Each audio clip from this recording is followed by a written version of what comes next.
Welcome back to another Ninja Voltage video. If you guys do want more content, make sure that you hit that thumbs up and subscribe if you happen to be new. But let's go ahead and talk about some general tips in the game.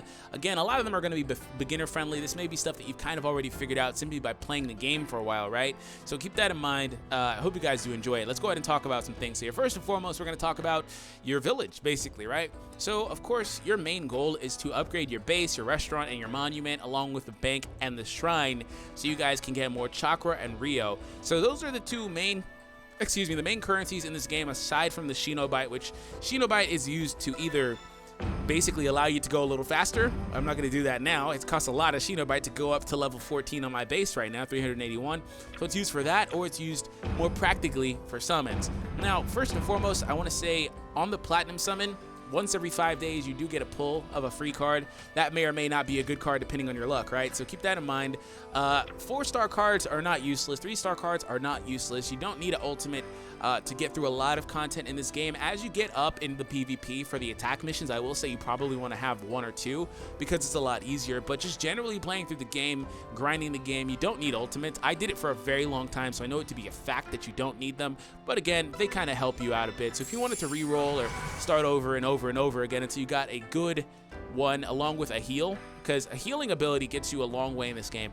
But if you wanted to do that, I would implore you to do so. So aside from that, again, your main goal is to upgrade your stuff, and if you get base level 13, where I am now, you're able to customize your fortress. Your fortress is what's going to be under attack by a lot of players as they try to raid your village, basically. If you equip a good fortress, you're able to stop that, get more of the fortress medals, which can be used in the shop over here to be able to pick up some more hero fragments and, you know, materials that's over here as well. Now, another thing to consider is the daily shop. This isn't always so good, but every now and again, which it's been a lot more common lately, you see there's 10 of these. So I'm going to pick this up, and I'm going to pick up the 7, and I'm going to pick up the 10. So these all cost Rio. So this is actually pretty good because these bottles you will find as you start upgrading your cards, the level 1 evolution materials for the different colors and different types basically are pretty hard to come by, right? And that stage to grind them is pretty monotonous. It's this stage right here. It changes on a daily basis at the very top.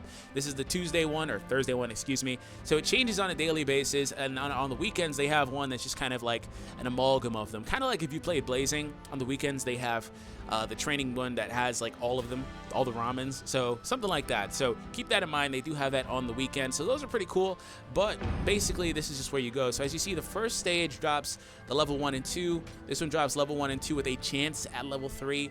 This one drops level 2 and 3 with a chance at 4, and then 4, 3, and 5 are on this one. So make sure that you guys keep that in mind, and again, those will be used to upgrade your cards. So if I come over here and I click on a green card, so this is a green card, a Shizune card, I'm almost at the maximum that I would need for the level 1 material to upgrade this card to a level 5 rarity. So like I was talking about earlier, cards are not innately useless. For example, if you take a look at this card right here, this is a default level 3 jutsu card. It's a Sharingan. It's pretty good. It allows Sasuke to kind of get a evasion, a dodge if you will, on a lot of hits.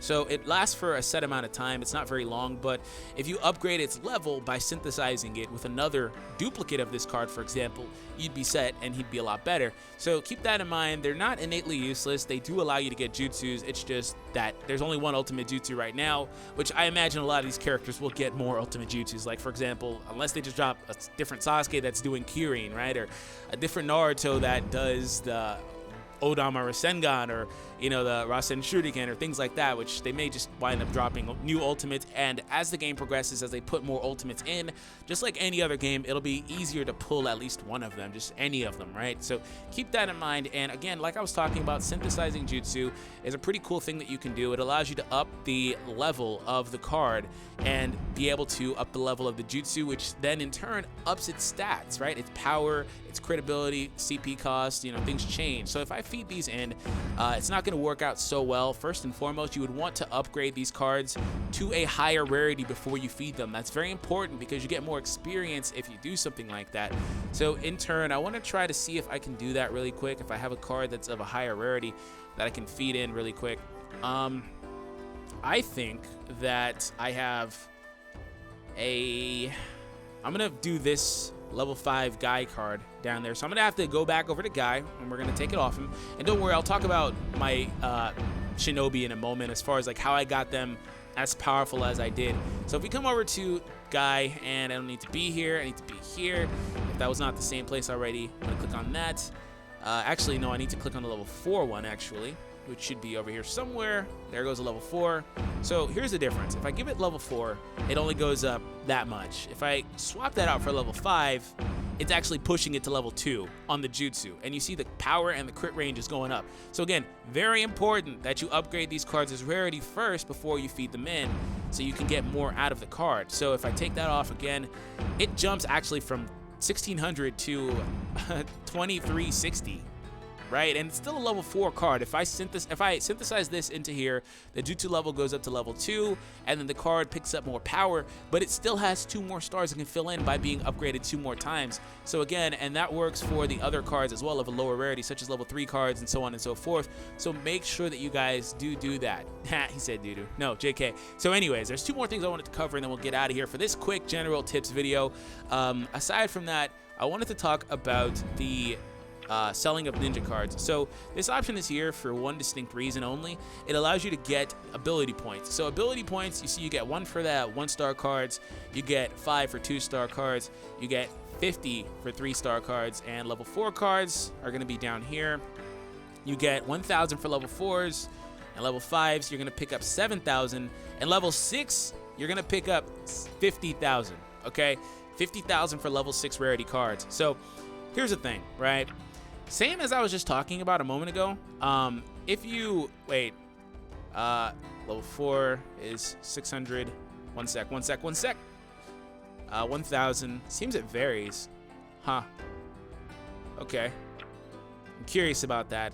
I'm not so sure about that. Apparently it varies. But anyways. If you go ahead and go over to Shinobi, right? They all have the ability to equip different stat raises or things like that, or things that help them with the cooldown time of their ultimate jutsu. As you see, Sasuke can get a 0.7 reduction on Chidori cooldown time, and then things like that increases statistics by a percentage or a flat number, and all this helps the character get better. It allows them to have a higher power and of course get more viable when it comes to attack missions and requisitely surprise attack missions whenever that becomes a thing. So you do want to make sure that you do that. And just like I was talking about with the synthesizing, if you upgrade the card's rarity first, it again is a bit resource intensive because you do have to use the bottles and evolution material, but you wind up getting more out of the cards. For example, I'm going to show you guys really quick. Here is a level 1 Sasuke card. If I go ahead and upgrade that card, we're going to go ahead and sort it by rarity. I'm going to go down because it should be right here. If I upgrade this card to level 2, it costs me 1,000 chakra. It costs me some of those small bottles, which, like I said, they're pretty hard to come by, to be honest. Unless you don't mind grinding that, simple stage all day, they're pretty hard to come by. So if I go back over here and I click sell on Sasuke's card, now it's 5. So the more you do that, the better. You'll get more points out of it, more bang for your buck.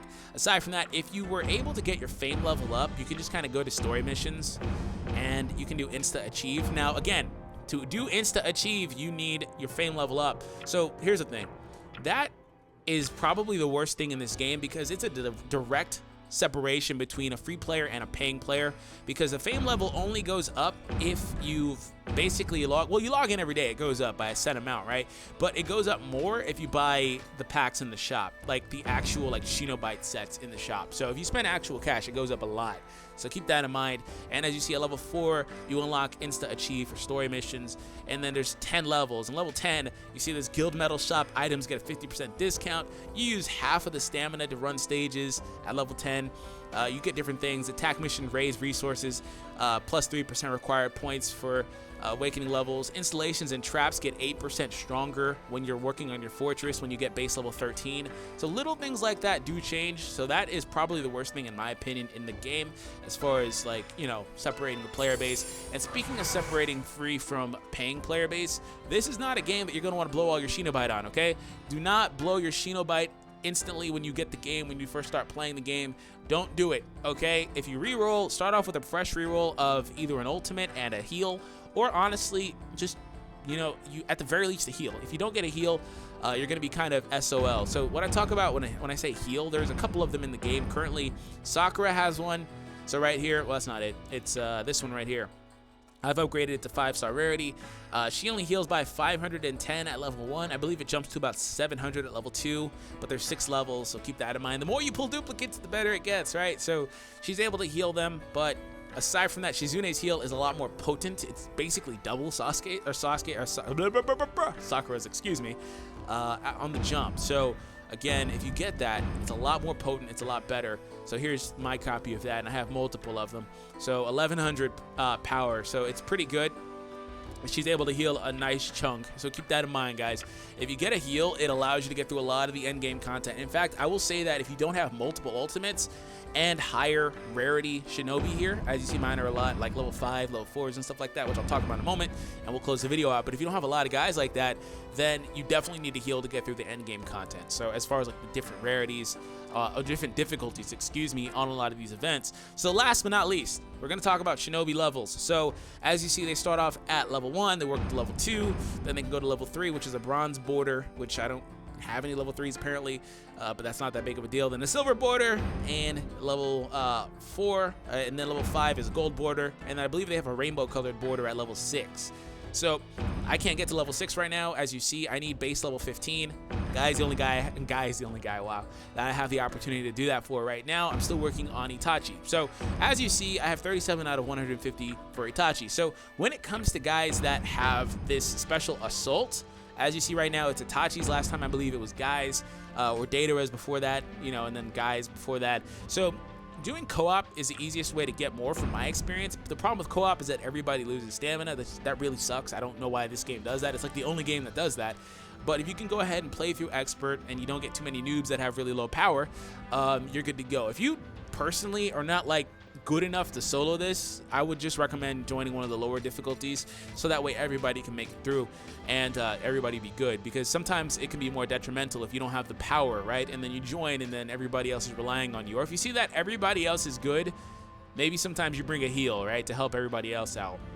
There are rewards for whoever does the most damage, but that's not really super prevalent in my opinion. The most important thing is being able to complete it. So aside from that, really what happens is you can get the fragments for the different heroes. They bunch them up. By doing the last stage, you get a chance at getting more of them, right? I believe you can get up to 5 or 6. Correct me if I'm mistaken. But as you see right here, Sasuke's stage is right here. Then they have the Hinata, Kiba, and Shino one. And they alternate between 1 through 6 right now. I imagine in the future they may add more. But when this one ends in 3 hours and 33 minutes or whatever it is, they will put 1 and 2 back there. And then you can kind of play. So really, it's supposed to take a long time, guys. Like, you can just run it all day, basically every day, until you're out of it, until you're out of stamina, until you go to sleep, basically. Run up all your stamina, wait for it to refill, run out all your stamina, wait for it to refill. It's supposed to take a long time, okay? So that's what I did. That's what I did for all of my characters. Believe it or not, it took a long time, but you only need 1 Shinobite to refill. So that's really cool. The fact that you only require 1 Shinobite, while some games will say, hey, here's 5 or whatever, especially games like this that use a higher amount to do a lot of things, like, for example, 50 for 1 summon, 500 for a multi, that's a higher amount. So especially games like that, using 1 Shinobite to refill does help. And of course, as you get a higher player level, I'm 56, and simply by playing the stages you get more of a player experience and player level and stuff. You get more natural stamina like other games, so keep that in mind too. So again, every now and again I would consider that. I'm not telling you to do that, but keep that in the back of your mind, that if you care about upgrading the rarity of your characters, maybe you spend a Shinobite every now and again. But I would say be judicial with your Shinobite. Again, I implore you not to blow all your Shinobite as soon as you play the game. I tend to let them sit for a while. They just got off a campaign where they gave out like 400 or 500 or whatever, so I tend to let them sit in my box so I'm not tempted to pull. And of course, new missions will come out eventually in the future as the game gets older. They'll be more generous and stuff of that nature. So anyways, hope that you guys did enjoy this video. Not as quick as I wanted it to be, but I hope that I covered enough. And if you guys knew all this stuff, that's fair, that's fine. I do hope you guys enjoyed it. And if you did, please consider subscribing for more Ninja Voltage here on the channel. Anyways, thank you guys for the continued support, and I'll catch you guys in the next video. Take it easy, guys.